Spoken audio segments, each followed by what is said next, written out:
என் பேர் மோகன். நான் ஒரு விஸ்காம் ஸ்டூடெண்ட். பொதுவாக விஸ்காம் ஸ்டூடெண்ட்னாலே உருப்படாதவங்க தத்ரம் சொல்லுவாங்க. நான் விஸ்காம் முடித்து 3 வருஷம் ஆகுது. இன்னும் எந்த சான்ஸும் கிடைக்கல. என் ஃப்ரெண்டு மூலிமா இப்போ ஒரு வாய்ப்பு தேடி போகிறேன். ஒரு ப்ரொடியூசரை பார்க்க போகிறேன். கண்டிப்பாக கிடைக்கும் நம்புகிறேன். நீங்களே பாருங்கள்.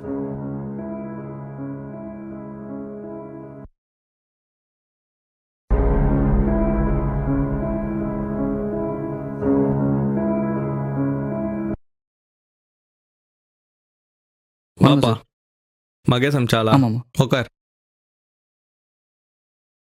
Comedy ஸ்கிரிப்டா RS ஸ்கிரிப்டாப்பா? என் லைஃப்பில் பார்த்து சொல்லி தான் சார் உங்ககிட்ட கதையை சொல்ல போகிறேன். கொஞ்சம் சொல்லுங்க பார்க்கலாம், எப்படி இருக்குன்னு நான் முடிவு பண்ணுறேன். எல்லா பேரண்ட்ஸுமே அவங்களோட குழந்தைய டாக்டராகவோ இல்லை இன்ஜினியராகவோ ஆகணும்னு ஆசைப்படுவாங்க. குழந்தையா இருக்கும்போது எதுவும் தெரியாது. ஆனால் பெரியன் ஆகிட்ட அப்புறம் என்ன ஆக போகிறோன்னு ஒரு கேள்விக்குறி வரும். அதே மாதிரி தான் நம்ம ஹீரோவும் எதாச்சியாக ஒரு ஷூட்டிங் பார்க்குறான். அப்போது அவன் முடிவு பண்ணுறான் விஸ்காம் தான் பண்ணணுன்ட்டு. 3 வருஷம் அவன் கோர்ஸ் முடிக்கிறான். கடைசியாக ப்ரொடியூசரை தேடி தேடி அலைஞ்சிட்டே இருக்கான். ப்ரொடியூசரை தேடி தேடி அவன் லைஃப்பில் தெரிஞ்சுக்கிட்டது 3 விஷயம் தான். அது என்னப்பா 3 விஷயம்? சொல்லுங்க கேட்கலாம்.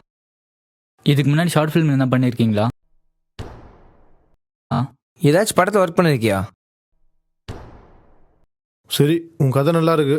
நீ வேணா உன் கதையை என்கிட்ட கொடு, வேறு டேரக்டர் வச்சு எடுத்துக்கிறேன். உனக்கு எவ்வளோ கொடுக்க முடியுமோ அவ்வளோ கொடுத்துட்றேன். சார், கடைசியாக உங்ககிட்ட ஒன்று மட்டும் கேட்குங்க சார். ஏன் சார் எல்லாரும் இதே மாதிரி பண்ணுறீங்க? எல்லாருக்கும் ஒரு சான்ஸ் கொடுத்தா தான் சார் ப்ரூவ் பண்ண முடியும். பட் இருந்தாலும் தேங்க்ஸ் சார். என்னதான் அவர் தோல்வி அடைஞ்சாலும் அவர் தேடல் ஒன்றும் அடங்கலை. அதுக்கப்புறம் கொஞ்ச நாள் கழிச்சு ஒரு ப்ரொடியூசர் கிடைச்சாரு. எல்லாம் லைஃப்லாம் ஓகே ஆச்சு கிட்டத்தட்ட. ஹலோ, யார்? சொல்லுங்க சார். சார் உண்மையாவா? சார் உண்மையாக நம்ப முடியல சார். சொல்லுங்க சார். ரொம்ப தேங்க்ஸ் சார். ரொம்ப தேங்க்ஸ் சார். ரொம்ப ரொம்ப தேங்க்ஸ் சார். எப்போ சார்? Okay sir. ரொம்ப தேங்க்ஸ் சார்.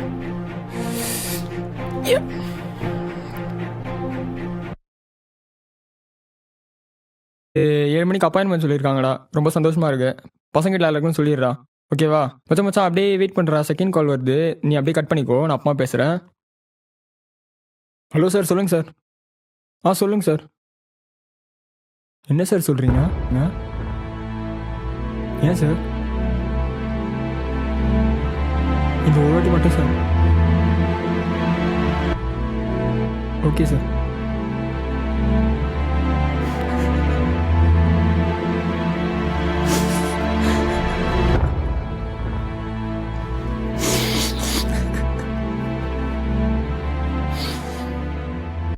சர்டன் ஸ்டேஜுக்கு அப்புறம் அவர் இந்த ஃபீல்டே வேணான்னு வெறுத்துடுறாரு. வருஷங்களும் கடந்து போச்சு.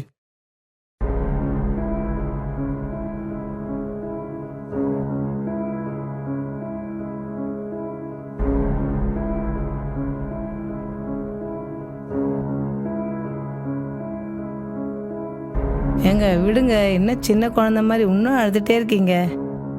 அது எப்படி மறக்க முடியும்? லைஃப்பில் ஆசைப்பட்ட மாதிரி காரு, பணம், பங்களா, பசங்க எல்லாம் இருந்தும் என்னால் ஒரு ஃபிலிம் கூட எடுக்க முடியலையே.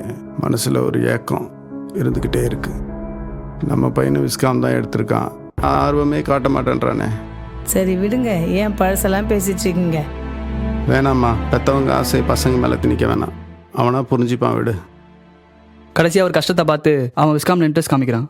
ஒரு ப்ரொடியூசர் தேடி போயிருக்கான். இவ்வளோ நல்லா இருக்கேப்பா கதை. படத்துக்கு ப்ரொடியூசர் கிடைச்சாரா இல்லையா? அது உங்கள் கையில் தான் சார் இருக்குது. என்னப்பா சொல்கிற? ஒன்றும் புரியலையே. வேணாம்மா, பெற்றவங்க ஆசை பசங்க மேலே திணிக்க வேணாம்.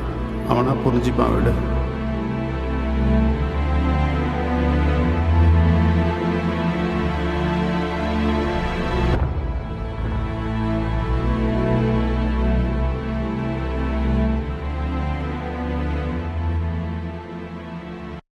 அவங்க அப்பா கஷ்டத்தெல்லாம் பார்த்து இப்போ இந்த பையன் உங்கள் முன்னாடி சார் கதை சொல்லிட்டு இருக்கான்.